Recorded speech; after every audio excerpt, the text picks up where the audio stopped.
Selamat siang semua. Yang terhormat founder yang sudah berkesempatan hadir bersama-sama kita walaupun hanya lewat media online, Ketua Yayasan YPL, Ketua BPH, Pastor Yong sebagai Sekretaris YPL, para pimpinan sekolah, pimpinan asrama yang ada di Tomohon dan yang ada di Timika, para guru dan sekalian staf berkesempatan hadir. Kesempatan ini tentu kesempatan yang baik sekali setelah sekian lama kita tidak mendengar founder kita, founder YPL. Kesempatan yang kita harus dengar di mana founder YPL menginisiasi untuk memberi kita motivasi-motivasi, apalagi dalam suasana kita menghadapi pandemi COVID-19. Tentu banyak nasihat-nasihat, banyak motivasi, banyak pemikiran yang beliau akan sampaikan untuk kemajuan Yayasan Pendidikan Lokon ke depan. Saya rasa banyak pemikiran baru yang beliau sampaikan. Semoga penyampaian yang beliau akan sampaikan akan menjadi modal kita untuk menghadapi masa pandemik dan hari-hari ke depan. Ke depan kita perlu sekali motivasi karena tanpa inovasi kita tidak akan maju ke depan. Itu kunci. Dengan inovasi dan dengan bekerja keras tentu kita akan maju di hari-hari yang akan datang. Saya kira itu saja kerinduan dari ketua pendiri founder YPL untuk membawakan untuk hadir dan membawakan motivasi-motivasi untuk kita. Sekian, kita kembalikan kepada Pak Kepsek. Karyawan, para guru, pimpinan sekalian, saat ini kita akan mendengarkan pemaparan dan motivasi-motivasi dari Pak Ronald Korompi selaku pendiri Yayasan Pendidikan Lokon yang sama-sama sudah kita nanti-nantikan karena sudah lama juga mendengar motivasi pembinaan pengarahan dari Bapak Ronald. Ketika mengalami pandemi COVID-19, kita semakin dijauhkan, Pak Ronald dan keluarga tinggal di Jakarta, kita di Tomohon, dan kesempatan yang sangat baik ini saya kira mari kita gunakan dengan baik, kita dengar apa yang menjadi motivasi-motivasi Pak Ronald untuk kita sekalian, supaya lebih berkualitas, berinovasi dalam rangka menghadapi tantangan dunia zaman sekarang. Kepada Bapak Ronald Korompis, disilakan Pak. Oke, ini begini cukup kan? Tapi ya semua, sebenarnya Pak. lama sekali. Siang Pak. Tapi ya sebenarnya sudah lama sekali kita ketemu pada semua ini. Dan begitu sudah lama ya nggak ikut-ikut di usaha maupun di sekolah Lokon, memang terus agak kaku. 1 bulan lalu saya ketemu dengan Denny, saya cerita ini maksud mau galakan ini 5 pilar kurikulum berbasis kehidupan. Tapi Denny bilang karena dia sekarang sangat sibuk, dia bilang Papa juga dulu cerita juga dengan tuh staf di bawah. Nanti dari bawah itu lihat tanggapan dari bawah itu bagaimana, bagus apa tidak, baru dia mau jalankan. Itu isinya. Jadi seperti Anda semua ketahui, 24 Desember 2016, saya pertama kali mengalami blackout.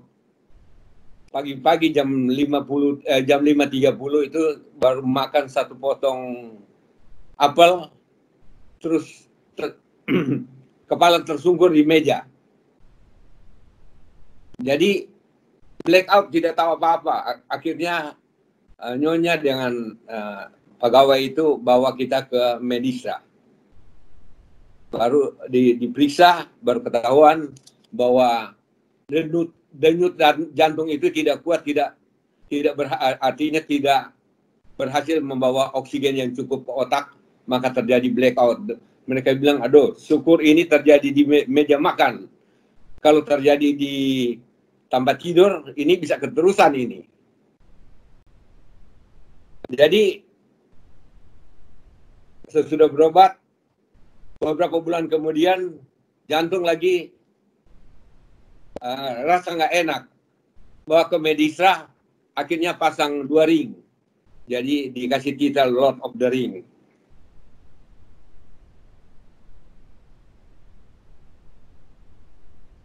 Akhir-akhir ini seperti kita ketahui mengenai mulai permulaan bulan Maret, di Indonesia mulai ribut soal pandemi ini COVID-19.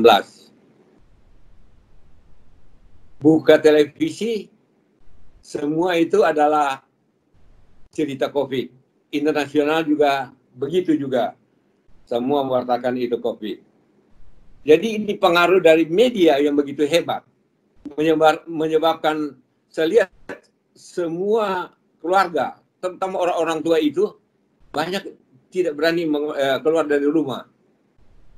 Sebab menurut media, terutama orang tua sebaik jangan keluar-keluar, nanti kalau kena COVID ini, itu kans untuk gone jauh lebih besar dibandingkan yang anak-anak muda. Jadi menyebabkan anak-anak, cucu-cucu Nyonya melarang tinggal di rumah. Jadi apa pekerjaan saya menjadi monoton setiap hari? Tiap pagi kita masih berusaha pergi ke BGBK Senayan untuk jalan kira-kira 2 jam, baru pulang makan. Ya tiap hari cuma nonton televisi berita, baca-baca buku, dan seterusnya begitu. Jadi pada permulaan April, karena tiap hari mendengarkan ini COVID yang menakutkan, penyebarannya begitu cepat, dan mati manusia itu begitu banyak, saya malam-malam itu selalu dapat mimpi.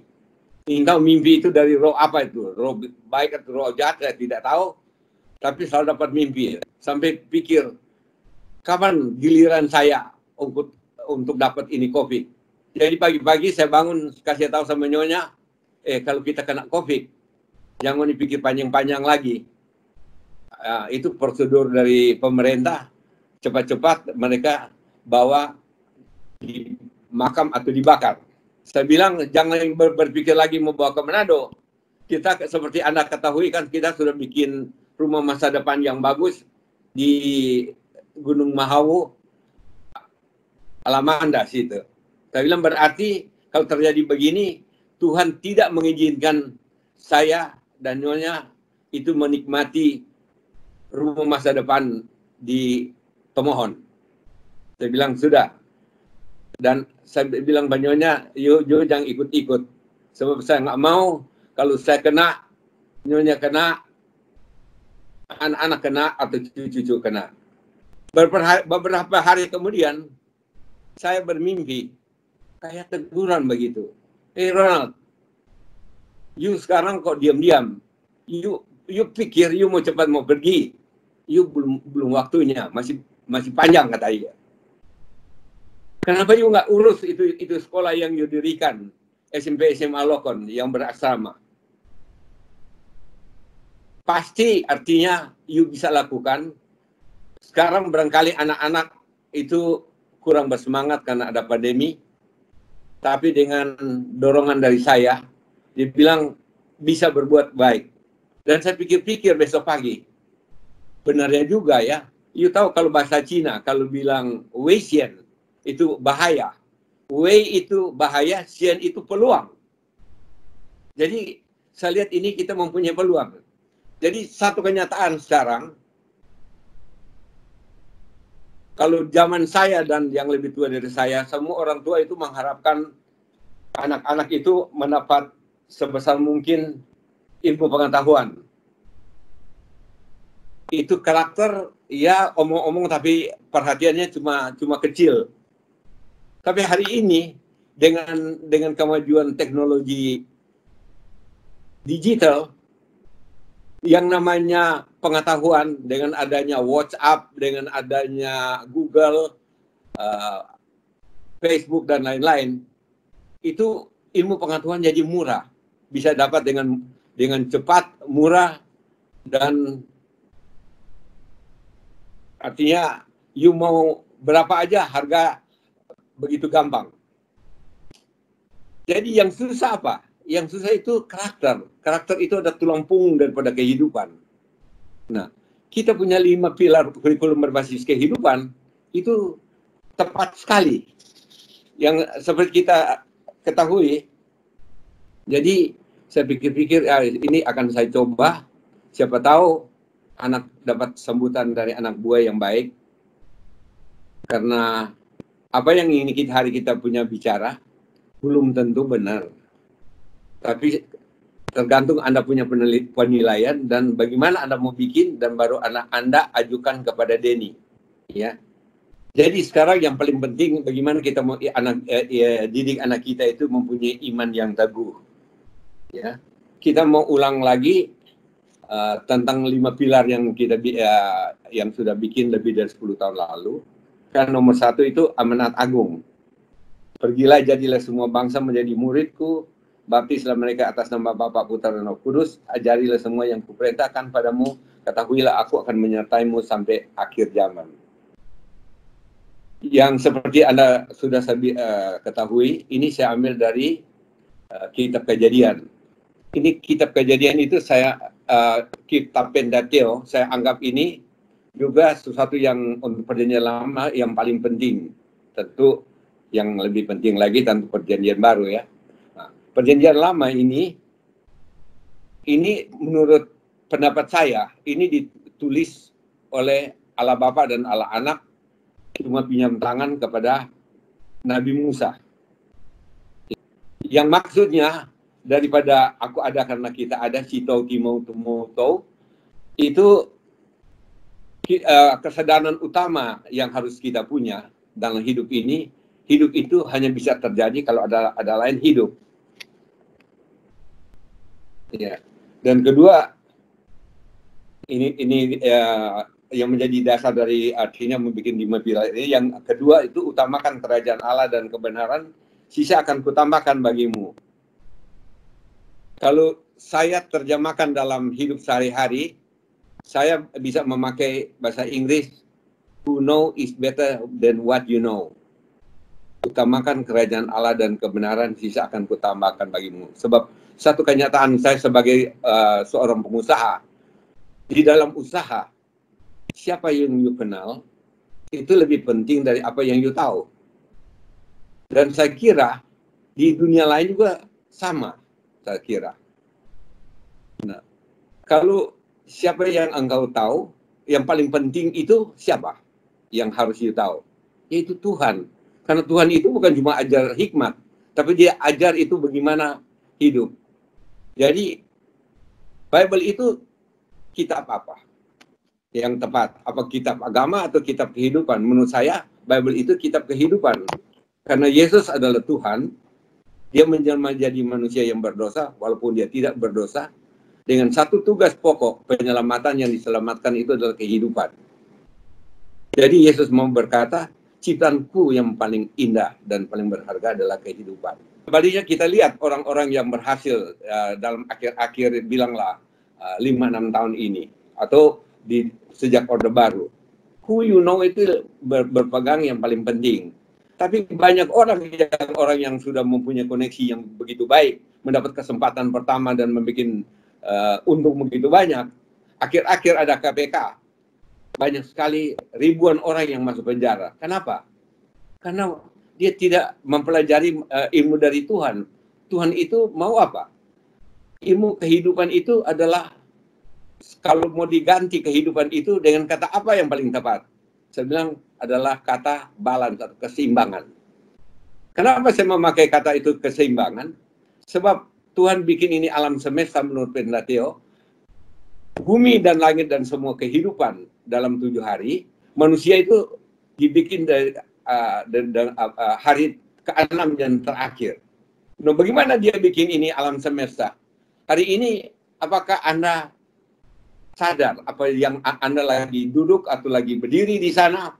Kita berada di bulatan bumi yang tergantung di tengah udara. Ini kehidupan ini planet-planet semua yang berhasil itu berbentuk bulat yang tergantung di udara, satu dengan lain saling topang, saling membantu, baru bisa terjadi ini kehidupan. Demikian juga manusia ini, begitu juga badan kita ini terdiri dari beratus-ratus organ, tapi bermiliar-miliar atom. Satu dengan lain fungsi yang berbeda, tapi saling menopang, saling membantu, baru terjadi satu kehidupan.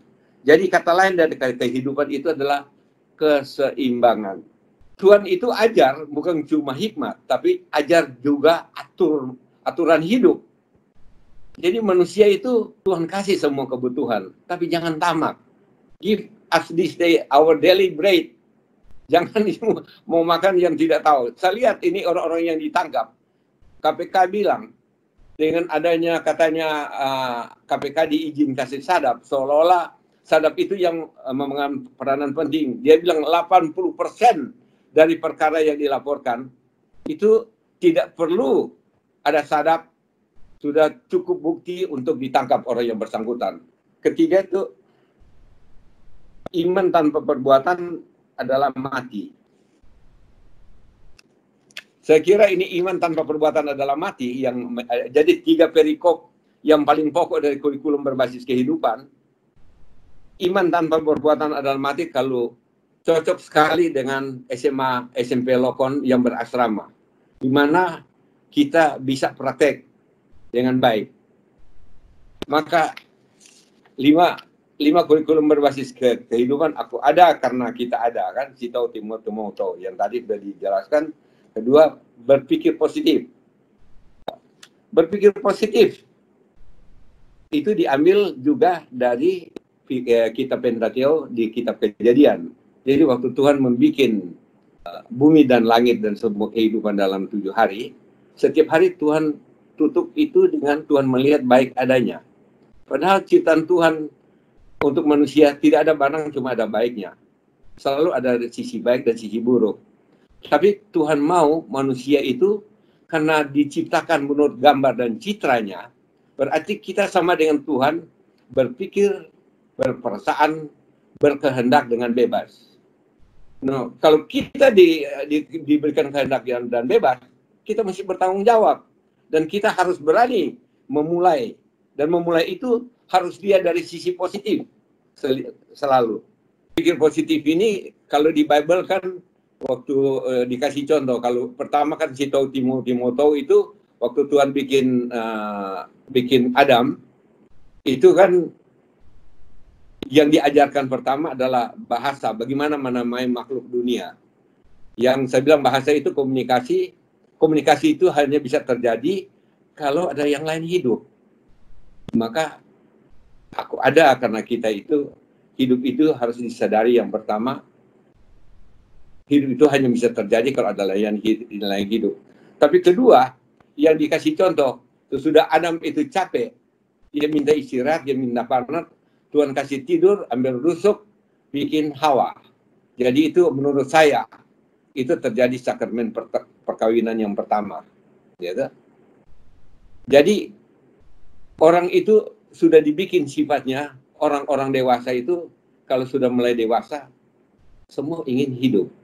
Dan hidup itu adalah sesuatu bentuk yang paling indah dalam kehidupan ini. Mulai dari keluarga itu yang paling kecil, sampai menjadi kampung, kota, baru ibu kota, baru jadi kehidupan seluruh dunia. Orang berkeluarga itu yang ditunjuk oleh Alkitab mesti saling memberi. Di dunia ini banyak sekali terjadi perceraian. Kenapa? begitu sesudah dia kawin, lebih banyak kalau keluarga itu sudah mulai dengan menuntut, satu menuntut, itu berakhir dengan perceraian. Berpikir positif itu salah satu, mesti sadar hidup ini mesti saling memberi. Dengan memberi engkau menerima, bukan menerima baru memberi. Ketiga, ketekunan yang saya bilang dulu itu artinya rajin, sabar, bertanggung jawab, ikhlas, disiplin, pantang menyerah. Jadi kalau you mulai dan you mau menyelesaikan satu pekerjaan tanpa ketekunan adalah tidak mungkin. Jadi yang dikasih contoh sesudah Adam dan Hawa, Tuhan bentuk, Tuhan bikin Eden, taruh Adam dan Hawa di Eden. Tuhan berfirman, peliharalah. Peliharalah itu artinya berkarya. Mesti mulai dengan perencanaan dan organisasi, saling menghidupi. Baru keempat, rendah hati ya. Rendah hati ini sifat ilahi, lawan kata dari sombong dan congkak. Jadi Alkitab berkata, orang sombong dibenci Allah, orang congkak dimurkai Allah. Rendah hati ini adalah sifat ilahi, kan Yesus adalah Tuhan menjelma jadi manusia yang berdosa, padahal dia tidak berdosa. Jadi orang yang rendah hati itu biasa sabar, punya toleransi. Jadi tenang, jadi dia bisa lihat kebenaran. Dan orang-orang yang rendah hati selalu akan terhindar dari malapetaka. Takut akan Tuhan adalah permulaan daripada hikmat dan bijaksana. Apa yang difirmankan harus engkau lakukan, apa yang dilarang engkau jangan lakukan. Ya? Jadi kalau baca di Perjanjian Baru, Yesus berkata, Tuhan mau kita manusia menjadi sempurna seperti Allah Bapa. Dengan contoh Tuhan Yesus. Ya, mesti berpikir, berperasaan, berkehendak seperti Bapa dan setia sampai mati, kalau perlu mati di kayu salib. Apa yang kalau kita mesti didik di pendidikan yang mendampingi agama? Kan seperti kita punya sekolah Katolik. Memang kita bicara ini, saya cuma usul aja cara berpikir kita, tapi di sekolah-sekolah kita ini banyak sekali yang lulusan seminari. Saya kira kalau berbicara agama, bukan saya yang lebih tepat. Saya rasa kayak Pastor Yong yang mestinya lebih tepat. Jadi kalau mendidik anak supaya kuat, ini karakter. Sebab karakter ini adalah tulang punggung daripada kehidupan. Yang utama itu kita harus memperkuat anak-anak dari kecil, dia punya iman, jadi kuat. Dan apa yang harus kita ajar? Tentu kita mesti ajar nomor satu, betul nggak Bible itu kitab suci? Kitab Bible itu yang orang bilang berbeda, agama Kristen berbeda dengan agama-agama lain. Sebab agama Kristen itu kalau banyak seperti agama Yahudi, itu yang utamakan Taurat hukum. Kalau kita, agama ini adalah agama kehidupan. Jadi seumur hidup, you mesti lakukan itu dengan keteladanan seperti Yesus. Berpikir, berperasaan, berkehendak seperti Allah Bapa. Dan mesti setia sampai mati, kalau itu jangan goyah. Dan ini semua ini cuma bisa diajarkan waktu anak-anak di kecil. Ini hari kita karena cuma ada SMP SMA, kita mulai dari SMP SMA. Tapi kalau boleh, kan saya berpikir kalau ini bisa jadi sudah dikarang menjadi mata pelajaran, kalau perlu kita mulai dari TK SD. Sekarang apa yang beda antara agama Kristen yang dibandingkan dengan agama lain? Seperti Yahudi, kan mereka punya bos paling besar itu adalah Musa. Musa adalah orang Yahudi. Ya, waktu dia ada di bumi, dia dipercaya dan disembah baru mendunia. Agama Kristen, bos paling besar adalah Tuhan Yesus. Yesus adalah orang Yahudi. Tapi waktu dia ada di bumi, walaupun dia sudah bikin begitu banyak mujizat, cuma rakyat jelata yang suka sama dia. Tapi penguasa-penguasa yang pemerintah yang ada di Yahudi dan orang-orang yang mempunyai pengaruh bersama dengan pemerintah Roma, semua nggak suka sama dia. Maka apapun dia bikin salah, maka dia ditangkap, dipukul, disiksa, diadili, baru disalibkan. Agama Kristen itu mulai berkembang di Eropa. Waktu pertama-tama dia bawa ke Eropa oleh rasul-rasul, orang Eropa waktu itu agama animisme kelihatan tidak keberatan, tapi karena agama Kristen itu berkembang begitu cepat, lama-lama mereka mulai sakit hati, dikejar-kejar mau dibunuh. Orang waktu itu di Eropa kan gudang daripada orang-orang pintar, orang-orang ahli filsafat seperti Plato, Aristoteles dan lain-lain. Mereka tanya, apa dasar you mau sebarkan itu agama? Oh, kita punya kitab yang namanya Alkitab, kitab dari Tuhan. Mana? Dilihat. Jadi ini orang pintar, lihat begitu baca, ini bukan kitab suci. Ini adalah kitab menceritakan tentang bagaimana kalau manusia meninggalkan bumi ini yang akan datang. Maka mereka kasih nama Bible, Basic Information Before Leaving Earth. Apalagi kalau Tuhan mau datang ke bumi, Tuhan tentu bikin sesuatu yang luar biasa untuk waktu Yesus datang. Tuhan memberitahukan, saya yang berkuasa untuk segala-galanya termasuk cuaca. Apa? Leluhur utara kan yang kemarin dulu itu banjir. Sampai ada yang mati, ada yang masih hilang. Jadi bagaimana kita membuktikan ini Bible itu kitab suci, yang artinya kalau kitab suci apa yang tertulis di situ pasti benar. Yang kita boleh lihat. Tapi begitu di Eropa berkembang, akhirnya orang-orang Kristen ini dikejar-kejar mau dibunuh, tapi tetap secara diam-diam bangkit terus sampai agama Kristen pada tahun 300-an itu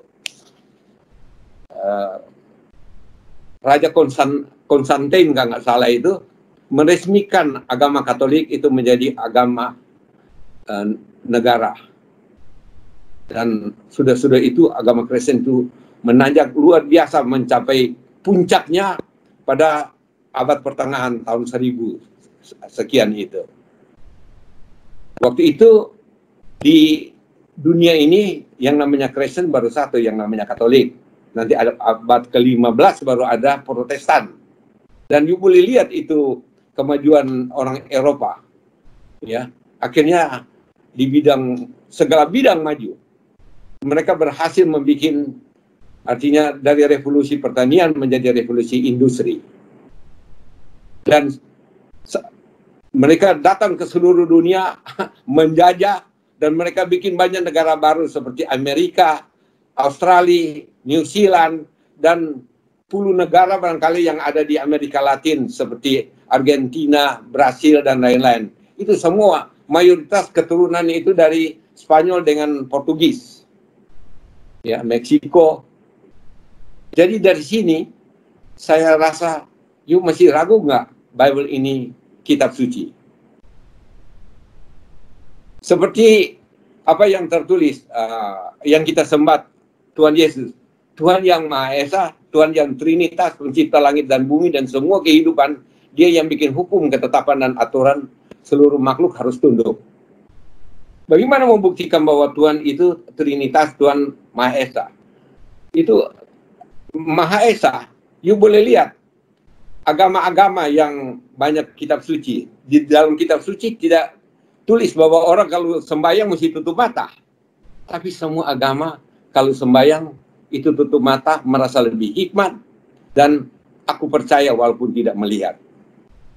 Nah, Trinitas itu, ada yang berkata, apa tuh Trinitas? Oh, Trinitas itu seperti, kenapa Tuhan bikin 3 dong? Bukan 30 atau 300 atau 3000. Karena ini Bible ini kitab kehidupan yang Tuhan bikin dasar, ini angka ini menjadi angka kehidupan. Jadi ada orang bilang Trinitas itu kok seperti Bapak, Ibu, dan anak. Nah, boleh juga dong. Di dalam perdagangan dan bilang, satu rupa kuat itu Starbucks. Itu kopi, gula, dan susu. Tapi saya rasa yang paling tepat memberikan contoh itu adalah semua pemerintah di dunia itu memakai trias politika, eksekutif, legislatif, dan yudikatif. Jadi apa yang dibikin ini Bible ini luar biasa. Kalau Bible adalah kitab suci, apa yang tertulis di situ pasti benar, dan Yesus adalah Tuhan. Jadi kalau kita mengambil isinya untuk pendidikan, saya kira Bible itu mengandung 1000 misteri dan harta karun yang sangat berguna untuk merubah kualitas kehidupan kita. Karena Bible itu adalah kitab kehidupan. Ya bisa Pak, terima kasih Pak Ronald. Kita break di pertama sharing Pak Ronald tentang bagaimana ketika menghadapi pandemi COVID, Pak Ronald tetap semangat berolahraga, jalan di GBK, lalu keseharian baca buku, nonton TV, lalu akhirnya terpanggil untuk memperhatikan lagi tentang perkembangan sekolah kita. Jadi berterima kasih atas apa yang disampaikan dan keterpanggilan Pak Ronald untuk melihat sejauh mana sekolah kita maju. Lalu Pak Ronald juga mengatakan bahwa hari-hari ini kemajuan digital itu sungguh luar biasa. Ilmu pengetahuan menjadi sangat murah dan cepat didapat. Yang paling susah adalah soal karakter. Pak Ronald mengatakan 5 pilar KBK itu sudah tepat sekali. Kalau kita tidak melakukan perubahan, padahal kita mampu, berarti kita berdosa. Jadi ini beberapa gagasan, masih ada juga yang dikatakan Pak Ronald misalnya tentang marilah didik anak-anak kita supaya punya iman yang teguh. Karena Pak Ronald mengaitkan dengan apa yang dikatakan sebagai amanat agung. Silakan Anda baca di Matius ya. Pergilah dan jadikanlah semua bangsa muridku dan seterusnya. Lalu Pak Ronald juga menyinggung soal kitab Pentateuch yang menjadi landasan berpikir Pak Ronald. Kemudian Pak Ronald mengutip Sito Timautu dari Samratulangi juga soal kehidupan. Lalu utamakan kerajaan Allah dan kebenaran, sisanya akan kutambahkan kepadamu. Lalu Pak Ronald sharing sedikit tentang bagaimana menjadi entrepreneur. Pak Ronald mengatakan dalam dunia usaha yang paling penting adalah siapa yang engkau kenal, bukan bukan apa yang kamu tahu, ya. Kemudian Bible adalah kitab kehidupan, karena yang diselamatkan adalah kehidupan itu sendiri. Kemudian Pak Ronald menyinggung soal keseimbangan, kemudian jangan tamak, lalu iman tanpa perbuatan adalah mati. Cocok sekali menurut Pak Ronald kita laksanakan dalam kondisi SMP dan SMA Lokon Santo Nikolaus yang boarding school. Lalu Pak Ronald mereview lagi kepada kita semua tentang 5 pilar KBK, di mana berpikir positif diambil dari kitab Pentateuch, dilihat dari sejarah penciptaan. Kemudian perbuatan baik harus dilihat selalu dari sisi positif. Lalu hidup adalah sesuatu yang paling indah. Kemudian bicara ketekunan, melakukan sesuatu tanpa ketekunan adalah tidak mungkin. Kemudian bicara kerendahan hati, Pak Ronald menyinggung soal sifat ilahi, lawannya adalah kata sombong atau congkak. Ya. Kemudian orang yang sabar, punya toleransi, bisa lihat kebenaran, dan orang yang rendah hati akan terhindar dari malapetaka. Itu pembinaan-pembinaan dari Pak Ronald bagi kita semua. Lalu takut akan Tuhan supaya kita menjadi sempurna seperti Bapa. Bicara soal pendidikan agama, Pak Ronald menegaskan soal bagaimana kita memperkuat iman anak-anak kita. Kemudian harus ajar betul apakah Bible itu benar kitab suci atau seperti apa. Tapi yang jelas Pak Ronald memberikan pernyataan bahwa Bible itu adalah kitab suci. Lalu kita harus setia sampai mati, jangan pernah goyah. Lalu ada perbedaan antara Kristen dan agama lain, sudah disinggung oleh Pak Ronald tadi. Kemudian ini yang sangat menarik, para peserta, Bible adalah basic information before leaving earth. Jadi manual book ya Pak Ronald sebelum kita meninggalkan dunia ini. Terima kasih. Lalu Pak Ronald juga menginformasikan bagaimana kemajuan Eropa sebagai penganut Kristen pada abad-abad sebelumnya yang luar biasa ini menggarisbawahi bahwa Bible itu adalah kitab suci. Jadi apakah kita masih ragu bahwa Bible itu adalah kitab suci? Lalu Pak Ronald juga menyinggung tentang hukum, ketetapan, dan aturan. Ya, lalu soal Trinitas dan beberapa poin lain. Saya kira itu, Pastor Yong, silakan. Terima kasih. Selamat siang semua. Pak Ronald, apa kabar? Kelihatan muka sehat-sehat sekali di Jakarta ya. Selamat dapat. Iya. Ya, Pak De yang saya hormati dan rekan-rekan semua dari Lokon. Penyampaian dari Pak Ronald tadi itu mengingatkan saya akan skenario besar pemikiran Pak Ronald dalam bidang pendidikan. Pak Ronald membangun mulai dengan SMA, kemudian turun ke SMP, dan mau ke SD. Dan ini sebetulnya sudah memperlihatkan visi pendidikan dasar dari Pak Ronald. Pak Ronald dari SMA tidak mau ke perguruan tinggi. Tapi bulan Agustus tahun yang lalu, SD yang sebenarnya sudah dipersiapkan 2-3 tahun, Pak Ronald mengambil keputusan besar bahwa kita di Lokon tidak membuka SD. Karena Yayasan Pendidikan Lokon bermitra dengan LPMK menangani untuk masa 5 tahun ke depan SD dan SMP di Timika. Dan kita bersyukur bahwa peluang itu diambil. Nah, kalau kita sekarang melihat SD dan SMP SATP di Timika, maka Pak Ronald punya pikiran tentang pendidikan karakter itu sangat hidup di sana. Sangat jelas sekali bagaimana teman-teman kita, Pak Andi, Pak Jimmy, Bu Susan, dan Ibu Vita, mereka hanya berempat, tetapi membawa spirit dari Pak Ronald ke SATP dan mengembangkan pendidikan karakter itu untuk 700-an siswa di sana. Dan apa yang Pak Ronald bicara tentang kurikulum berbasis kehidupan dan kebudayaan itu betul-betul dipakai untuk pengembangan anak-anak di SATP. Maka sekarang ketika kita bicara tentang Lokon, itu perspektif kita menjadi lebih luas.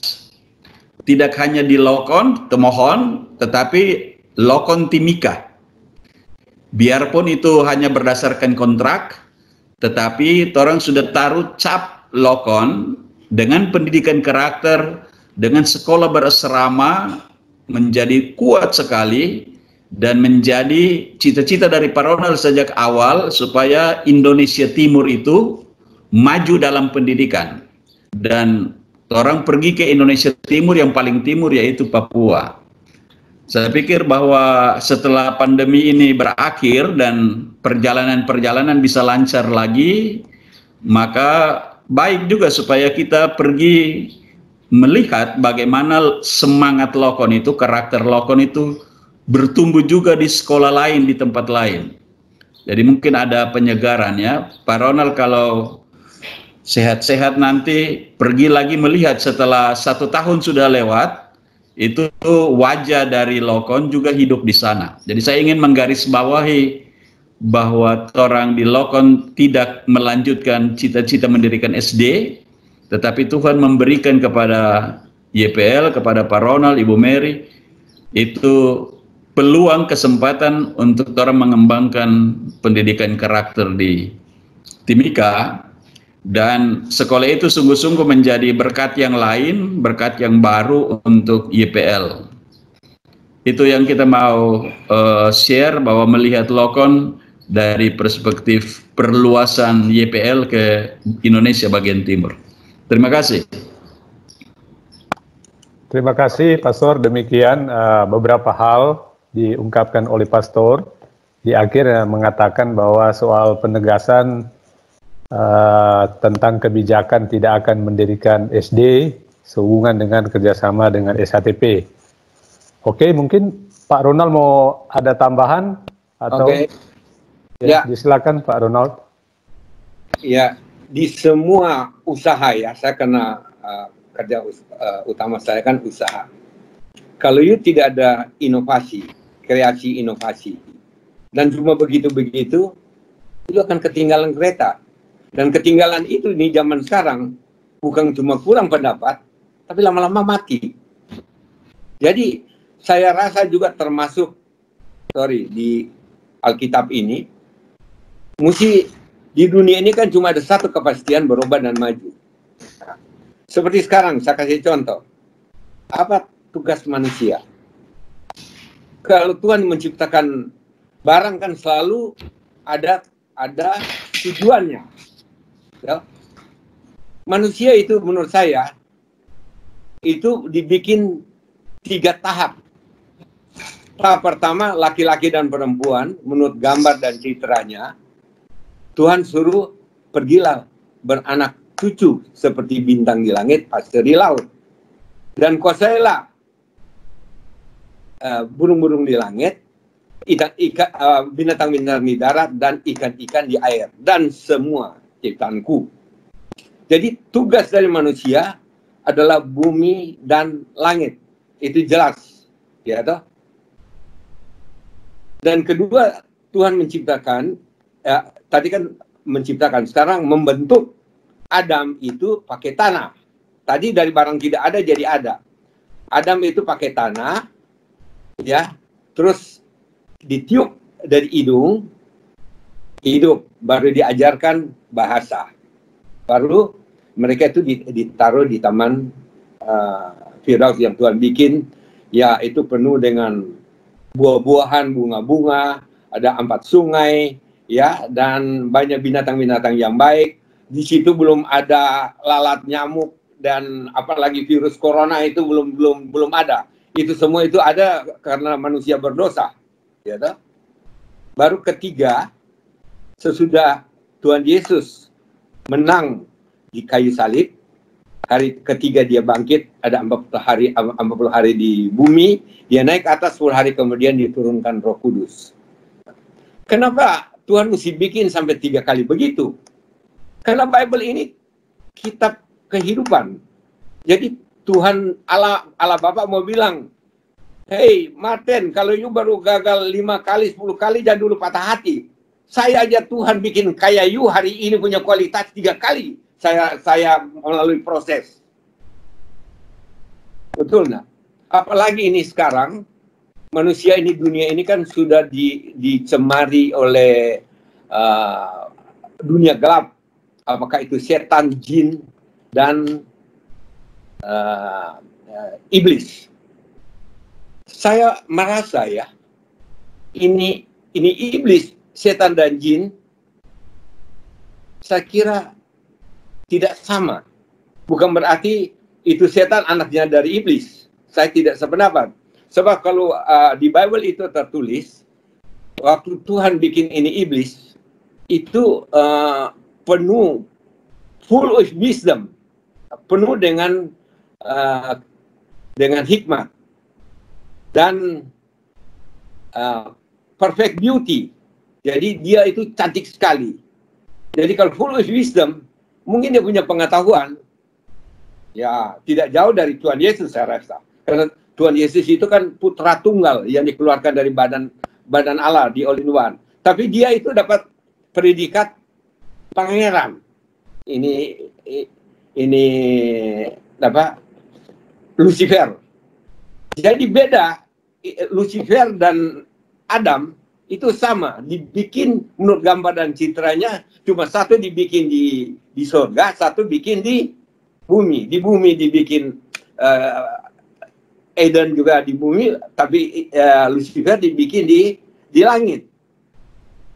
Di situ, dan waktu itu di Taman Firdaus di langit itu penuh dengan batu-batu yang indah-indah, perhiasan yang hebat-hebat. Cuma bedanya manusia ini, Adam itu dan Hawa itu gagal.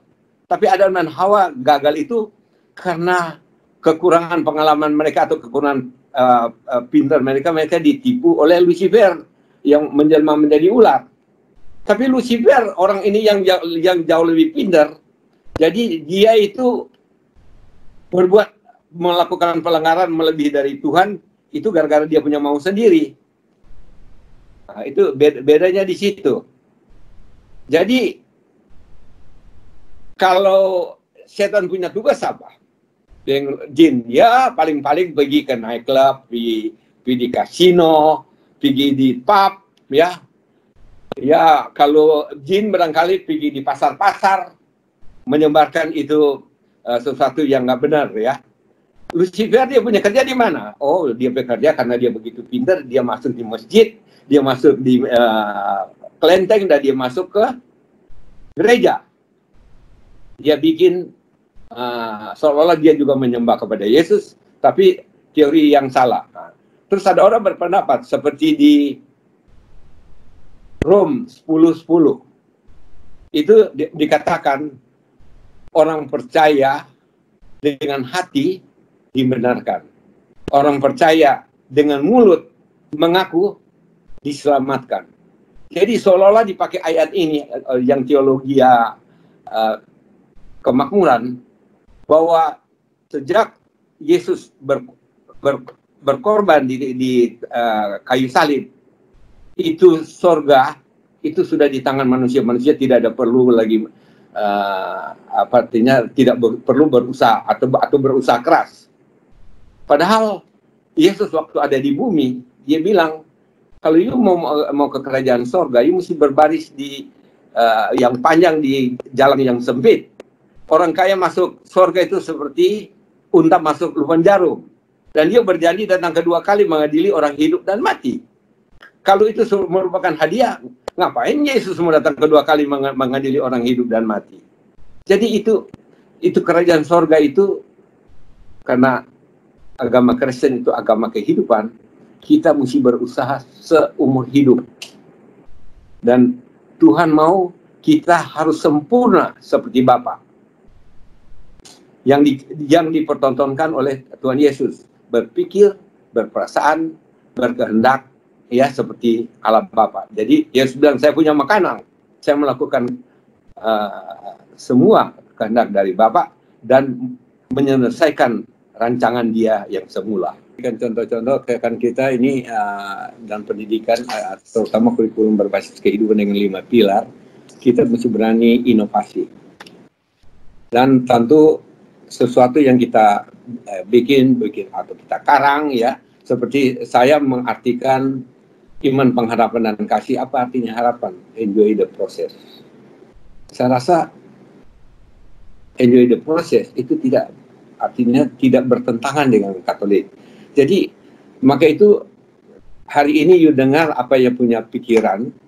Saya mengharapkan pemuka lokon ini bisa ada usaha, ya, menuju membuat, atau kalau perlu memakai tenaga luar, yang saya bilang kalau mesti bayar, mari kita bayar, ya, untuk kita bikin semacam mata pelajaran. Jadi tetap, apakah 1 minggu 1 kali, apa 2 kali, ada 2 jam kerja, saya nggak tahu. Dan saya rasa ini semua tentu kita mempunyai artinya mempunyai gaco yang namanya Pastor Yong yang bisa membina kita. Bagaimana? Seperti saya ini kan belajar dan bilang semua cuma kulit. Kalau di bahasa Belanda kita ini kan pokrol bambu. Dulu di tahun-tahun 50 itu masih kurang, nggak ada di Manado, ada Mr. Director, itu sarjana hukum. Yang ada cuma pokrol bambu. Kita ini cuma pokrol bambu, dan pokrol bambu yang rendah lagi. Dan saya rasa mendidik SMP, SMA, kalau apalagi SD, kan tidak perlu ilmu terlalu tinggi. Kita bukan mau ambil PhD, mau bikin suatu tesis yang artinya betul-betul bisa dibuktikan secara ilmiah.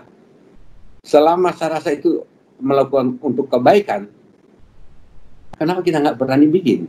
Dan kita harus berani membuat artinya satu tafsiran yang saya bilang seperti menurut saya ya, antara Lucifer dan setan itu pembuatan itu berbeda, karena Lucifer jelas-jelas waktu dia bikin itu cuma satu, sama dengan Adam. Adam dibikin itu cuma satu, baru tidur ambil rusuk baru bikin Hawa, ya toh? Jadi pembuatan itu menunjukkan sesuatu keistimewaan oleh Tuhan. Bagaimana menurut you itu? Kita bikin sesuatu yang, tapi kita jangan melanggar dengan apa yang digariskan oleh Katolik. Itu yang saya juga minta begitu. Boleh melakukan inovasi, tapi jangan melanggar. Yang nyata-nyata melanggar. Tapi kalau masih abu-abu, ya, yang tidak diajar, boleh kita lakukan itu. Kalau ada kebaikan untuk mendidik karakter daripada anak didik kita. Saya kira sekianlah. Terima kasih. Jadi yang hadir saat ini Pak Ronald, kami informasikan ada sebanyak 101 orang, baik dari YPL 101, ya, tadi sampai 105, baik dari YPL itu sendiri yang ada di Tomohon, maupun perwakilan dari SATP, ada Pak Jimmy yang hadir pada siang hari ini. Lalu ada Pastor Yong yang hadir, Pak Max juga hadir, Pak Ronald, Pak Max Imbang, ya. Bukan main hebatnya. Jadi menurut saya itu berani inovasi yang seperti saya bilang. Kan mengenai dulu saya kasih contoh, orang tanya pada Tuhan Yesus, kalau orang tampar pipi kiri, apa yang harus kita lakukan? Oh, Tuhan Yesus bilang kasih pipi kanan. Berapa kali maaf? Petrus ada di situ, 7 kali 7, 7 angka sempurna, 49 kali. Tuhan Yesus bilang salah, 70 kali 7. Kan ini saya pikir ini lebih dari 10 tahun. Baru saya pikir-pikir, satu hari kayak dapat mimpi begitu, dia kasih petunjuk. Seorang raja yang artinya mempunyai keistimewaan, artinya integritas, apa yang dia bikin peraturan, bukan cuma berlaku untuk rakyat, untuk keluarganya, dan untuk diri sendiri. Pagi dia dapat gigi dari lidah, sore dia dapat gigi dari bibir. Dia pikir, kurang ajar ini gigi. Dia gigi ini bibir dan lidahnya raja ya. Apa yang saya harus lakukan dengan dia? Jadi dia panggil di besok staff yang hebat-hebat semua, minta pendapat sama mereka. Semua nggak berani jawab. Tapi 10 menit kemudian ada yang jawab. Tapi Pak Baginda, kalau gigi ini you hukum sama dia, ini lama-lama, ini kalau Raja Saudi kan Abdul Aziz, ini bukan Raja Abdul Aziz lagi, ini Raja Ompong. Wah, dia kaget, ya benar juga. Jadi dikasih maaf. Kalau saya umur sekarang sudah mau 77, saya rasa saya gigi, saya punya lidah dan saya punya gigi sendiri, saya rasa kalau 500 kali ada. Banyak kali saya jadi ceriawan gara-gara saya punya gigi, nakal gigi saya punya bibir. Jadi kalau you bisa maafkan you punya diri sendiri 100 kali, you boleh bisa maafkan you punya anak, apalagi anak cuma 10 kali dengan perbuatan yang sama, you tentu dong mesti bisa maafkan kepada orang punya perbuatan 3 kali. Nah, ini benar apa nggak benar? Tapi kalau ditinjau dari segi pendidikan, saya rasa cuma ada positif, nggak ada negatif. Nah, ini kita mesti berani bikin ini cerita ini. Dan semua cerita yang saya kasih cerita itu, tukang juga ketemu setiap pagi, kasih selamat pagi, selamat sore, bagaimana, sehat-sehat, dan seterusnya. Akhirnya kan dia ketolong. Satu hari dia terperangkap dalam gudang pendingin itu. Iya dah. Akhirnya tuh satpam pergi tolong sama dia. Saya rasa yang lain sudah tahu cerita itu. Jadi semacam ini, cerita-cerita pendek ini yang mesti banyak kita bikin, kita didik, kita kasih lihat bahwa firman itu dijelaskan dari fakta kehidupan sehari-hari, bahwa itu adalah benar dan itu akan menambah bahwa percaya Bible itu adalah kitab suci, apa yang tertulis di situ pasti benar dan Yesus adalah Tuhan. Itu pokok dari mata pelajaran ini. Terima kasih. Oke, Pak Ronald. Jadi Pak Ronald lebih menegaskan soal mata pelajaran terkait dengan sharing-sharing cerita pendek yang sudah disusun dan masih diberikan kesempatan bagi para guru, staf yang akan menyusun cerita-cerita pendek disilakan tentang kehidupan itu sendiri. Dan beberapa hal tadi juga Pak Ronald sudah menegaskan soal inovasi dan kreasi. Kalau kita tidak melakukan inovasi dan kreativitas atau berkreasi, kita akan ketinggalan. Nah, saat-saat ini Yayasan Pendidikan Lokon sudah dalam masa-masa melakukan inovasi-inovasi, terutama dalam proses pembelajaran. Pak Ronald sudah menggunakan IT, dan terima kasih Yayasan sudah mendukung dengan kerjasama bersama Microsoft. Dan di SATP juga kami lihat di grup itu sudah dalam tahapan pelaksanaan. Mantap SATP, semoga sukses di sana. Tapi di Lokon sendiri guru-guru dalam proses pembelajaran sudah menggunakan Microsoft Teams dan 365 Pak Ronald. Lalu tadi Pak Ronald mengatakan bahwa hanya ada satu kepastian di dunia ini adalah berubah dan maju. Jadi kalau kita tidak berubah dari cara hidup yang lama dan kita tidak bergerak maju, kita akan ketinggalan. Makanya Pak Ronald memberikan motivasi bagi kita, walaupun dalam suasana pandemi, kita harus bergerak maju. Kemudian Pak Ronald juga mengingatkan, kalau gagal itu jangan patah hati, karena ada proses. Orang naik sepeda bukan satu kali jatuh ya Pak Ronald. Iya. Sering jatuh dulu baru dia bisa bersepeda. Jadi kita jangan pernah kecil hati, jangan pernah berhenti untuk selalu mencoba dan mencoba terus. Lalu ada beberapa hal yang Pak Ronald ingatkan soal bahwa dunia ini sudah dicemari oleh iblis, setan, dan jin. Jangan kita juga dirasuki oleh tiga hal ini ya. Kira-kira itu. Lalu yang terakhir Pak Ronald mengatakan enjoy the process. Nikmati proses yang ada. We are on the right track ya Pak Ronald. Iya. Tinggal kita mau maju atau tidak. Terima kasih kepada para pimpinan, Pastor Yong, para direktur, pimpinan perwakilan Lokon di SATP, Pak Jimmy, Pak Andi, kepala sekolah, kepala asrama, kepala sekolah SMP, para guru, staf dan pamong yang sudah hadir. Minta maaf.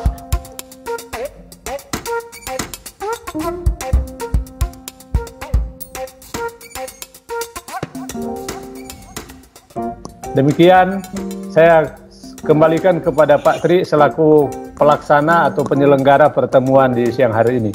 Terima kasih, Tuhan memberkati kita sekalian. Pakatuan wo pakalawiran.